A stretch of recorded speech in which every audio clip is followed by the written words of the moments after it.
Hey YouTube family, welcome back to Faye's Locked Life. On my channel, I talk about sister locks, I give informative videos, and I also talk about other topics sometimes. But in this particular video, I'm going to be answering a question from my lock star out in London, again, the UK, for lock's sakes. Thank you for those questions. I actually think they were very interesting, and I think people will get a lot from it. It would be a really good conversation piece. So what I'm going to do in this video is I'm going to read the comment that she left under the video, and then we are going to get into the topic. Okay, guys? So we are going to start off with her comment. It says, "It's Faye'sLoc'dLife. I was wondering if you could talk about what changes we can expect in our locks as we age and whether it is wise to start combining very thin locks before we reach our 50s. And also for us self-maintainers, what would be a good way of combining our locks?" She's talking about. And thank you so much. And thank you so much too, for lock's sake, for your comment. And I think it's very interesting. And yeah, we'll definitely go ahead and get into that. So first off, I feel like as a whole, we can expect certain things that'll be the same. But then again, I also feel like it's going to be individually based how our locks perform now and as we, mature in age and all that type of stuff. Like, point being example, I know for a fact that every month, all of our hair will grow a ½ inch to about 1 inch. And that's providing if you're a healthy person, nothing's going on, you don't have any type of medical issues, anything happening with you, you can expect that your hair is going to grow that ½ inch. If you're a fast grower, about 1 inch. Okay, that's going to happen to all of us. We can also expect, if we're taking care of ourselves, if we're drinking our water, if we're exercising, we're eating right, all those types of things, your hair most likely will thrive, it will flourish, and I think it will be in its healthiest state actually throughout our aging and maturing, as long as you're taking care of it. You're covering your locks, you're maintaining them, you're keeping up with your retightenings, you're doing all the things. And if you're doing all of those things, I think pretty much our locks really will pretty much be as healthy as they can possibly be. But we do have to be realistic, because as we age, it is known that our hair does tend to thin out a little bit more and more as we age. That's just a natural progression of things that's going to happen, and I don't think any of us can really pretty much avoid that. But I'll just talk about now at this point my personal experience. I ended up getting my establishment when I was around 46 years old. I'm in my 50s now, so I can tell you about the duration of the 6.5, this September going to be 7 years of me being locked with sister locks.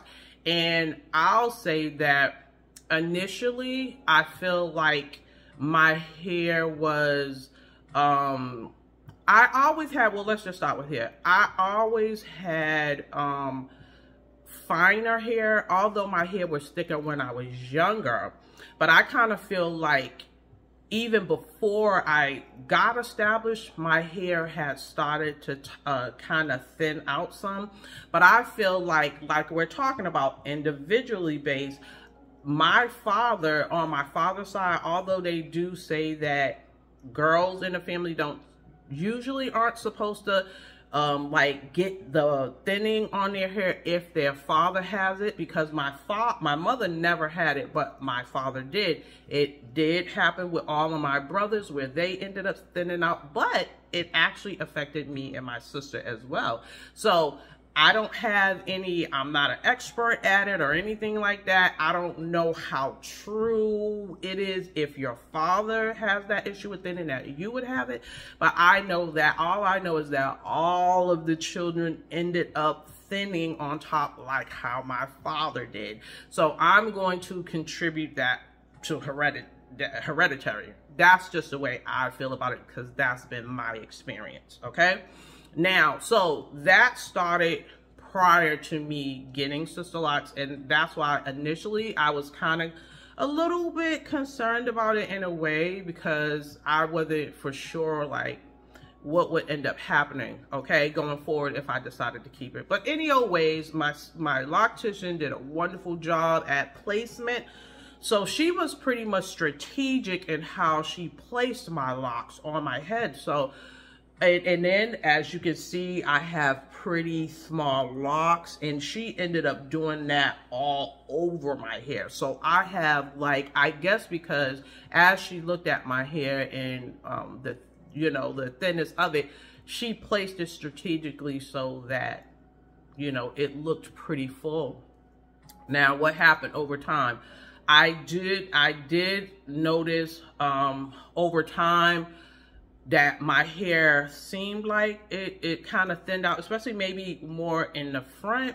But I contribute that in a way to and like what was going on with different people that was retightening my hair, and especially I would say the person who started it, because the way that she was doing it, I feel like it contributed to thinning. So I'm not sure. I can't say if, you know, just over time that it just happened just naturally. That's what I'll say. I kind of feel like, so say if my hair was out and I didn't have the locks and I was just being gentle with my hair and doing all that kind of stuff, I wasn't retightening my hair really tight, all those kind of things, I feel like my hair probably would have been thicker. It still would have been thicker. So I would just say, now that I have pretty much taken over my hair, so say before the time that I took over my hair, I may have seen maybe 4 or 5 different locticians that have, you know, retightened my hair because of the availability of the locticians for one reason or another. That's the only reason why I ended up like utilizing different ones, because I'm a type that don't like to switch up. If you find, and I'll just say this, guys, if you find someone that's good, please just stick to that one person as long as you can, for as long as you can. That is definitely going to be your best bet, and your locks will be better for it. Now, with that said, at this point, me taking over, I ended up taking over because of the fact of the thinning. You guys know in my thinning video, the sister lock caused hair thinning. You guys can go back to that and see what I'm dealing with. Even as I kind of go down, you can kind of see that. But I am being very gentle with my hair. I'm doing everything in my power to, you know, prevent my hair from, you know, thinning as much as possible. I think I can account, like, I feel like I can account for some of the thinning relating to age, to some degree. But, I also feel like it depends on what you're doing with your locks, how you're performing, like how you're treating your body, what you're doing with your body. Because I've seen some older women with locks that have full hair, like a head full of hair. So what do you contribute that to? Case in point, if you go back to my retightening videos and watch the one on Van, the one with the voluptuous hair, I say all this hair, and she's an older woman. She's in my age range, actually older than I am, and she has, like, I am telling you, she does not have a space missing on her head, okay? Full, beautiful head of hair. But one thing that I noticed about her in talking with her and everything, she exercises religiously. She drinks her water. It seems like her diet is pretty good. Like, you know, it seems like she eats, you know, her fruits and vegetables. And it doesn't seem like she just like overeats or anything. I mean, she looks good. She's in good shape and everything like that. And her hair is in good condition. So I would say that it will vary from person to person, because like I said, I've seen some older women, some of my clients, they're my age or older, and have heads full of hair, and you're like, oh my God, they have hair for 2 heads. Like, you know what I'm saying? So that kind of makes me like kind of wonder, like, okay, like at what age does that actually really start? So does that like happen like way more in your silver years? Like, so I'm thinking more like maybe you could probably expect more of the thinning, like maybe once a person gets to their 70s or 80s, 90s, like something in that area where you can really just like see the thinning.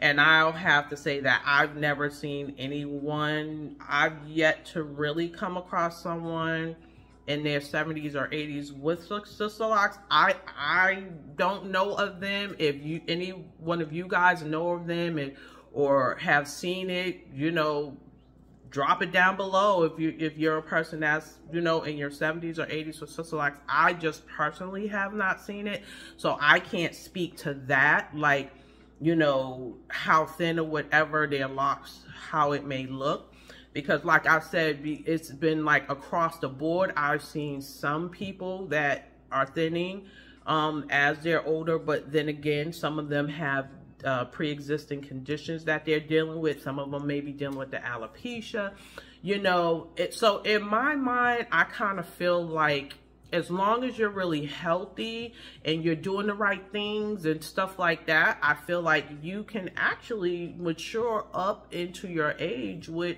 a pretty nice, healthy set of locks, unless there's really something else going on with you. Then you may expect some of that, but with the expectations that your hair may not be as healthy and thriving as you were in your teens and early 20s.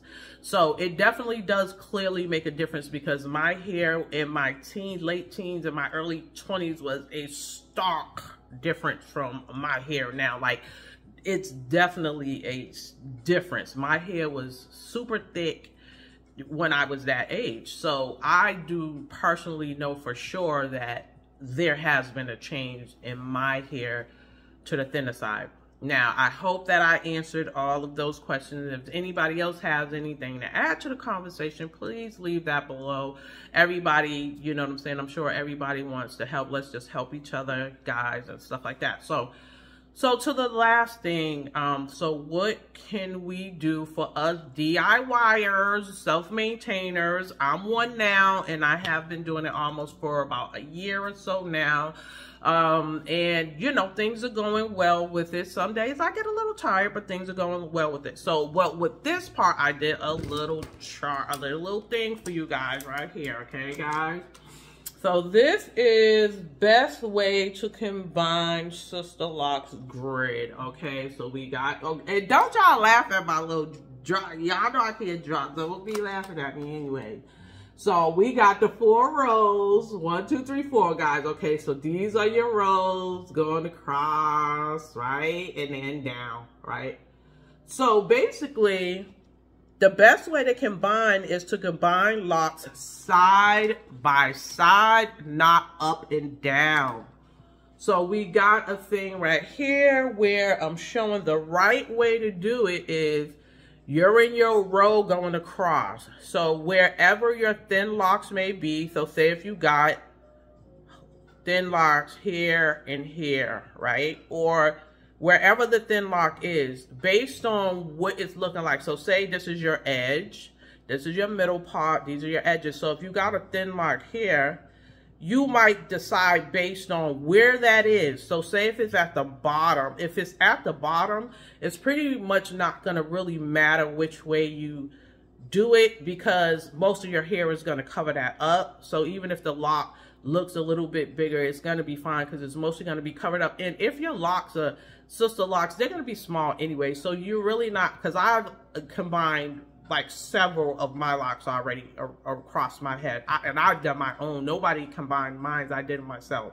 So you're just going to combine side to side. You're going to bring it together and wait for your retightening to come. Don't retighten one and then think you can combine it. You don't want to do it that way. You want to make sure, like, at your time of retightening, And if you notice that, have your loctician look at that or whatever. And if you notice that, so if you're at your edge and you want to combine the one next to it, so you're just going to go through both of them. And then you're going to do the sister lock pattern. And then so now these two are going to join. And then that's your double-headed dragon you're going to have. Now, you're not going to go up and down. That's not the way you're going to do it. You're not going to bring it down that way, because if you bring it down that way, you're making the lock too big and long, and then you're messing up the grid pattern like that. Now, the gridded pattern over time is not going to be perfect anyways, but you definitely don't want to start doing that, because you will definitely mess it up for sure, and that's not what you're looking for. So wherever you're at, if you're at the bottom, the middle, the top, you're just going across. So whether it's here, the two middles, the edges, the only thing that you need to decide is based on how your locks are placed. So say if you have it here and then you go over here and you feel like it might make it too wide or whatever, then you may not want to do that unless this is so thin and so only a few strands and you really need to just connect it to that one, then you do that. So you're going to be the judge of where and how, which one you want to connect it to, but you just make sure that you're staying on the same row. You're just going side by side, side by side. We're not doing up and down. Up and down is wrong. Side by side is right, guys. Okay. So I hope you got that. That's the way I combine mine, and they look fine. When people have gone through my hair or whatever like that, they never even knew the difference. They couldn't even believe that I had combined them until they saw the double-headed dragon. I'm trying to see if I should have had that. I'm trying to see where I could find one, because there's definitely more than one in my hair. I have a few around here. They're hiding in between the locks, but if I had thought about that, I would have had a double dragon prepared for you guys. But what I'll say about that too, now this is another thing that you want to consider when you have some double dragons. As they're growing down, you can decide to keep them. Some people decide to keep them. They want both of them. Or you can decide to cut one of the locks off of the double dragon. Okay. So, that's individually based. Some people don't like you to cut them. Some people cut them. I feel like, I think I might still actually have some. I can't seem to, they're in here somewhere. I can't seem to find them, but I kind of want to say, I don't know. I think I might have cut some of mine. I think I ended up cutting some of mine. And you can do that because if your lock is growing really well, and say you combined them and then now the lock is, you start from here and then now the lock is here. And then you still got two dragons. You could just go ahead and just take one of them off and then keep going down now, because, it's done already grew down to a certain extent. So that should be fine. Okay, guys. Anyway, so that is really all that I have. And if anybody else has anything else to add to the video, please do so. Leave the comments below. I'm sure that you could help, someone who might be looking for an answer or whatever. And I hope I have given you guys some information that has helped you in this video. And if so, please like, share, and subscribe. And as always, sharing is caring. I love you guys and have a good one. I'll see you in the next one. Bye.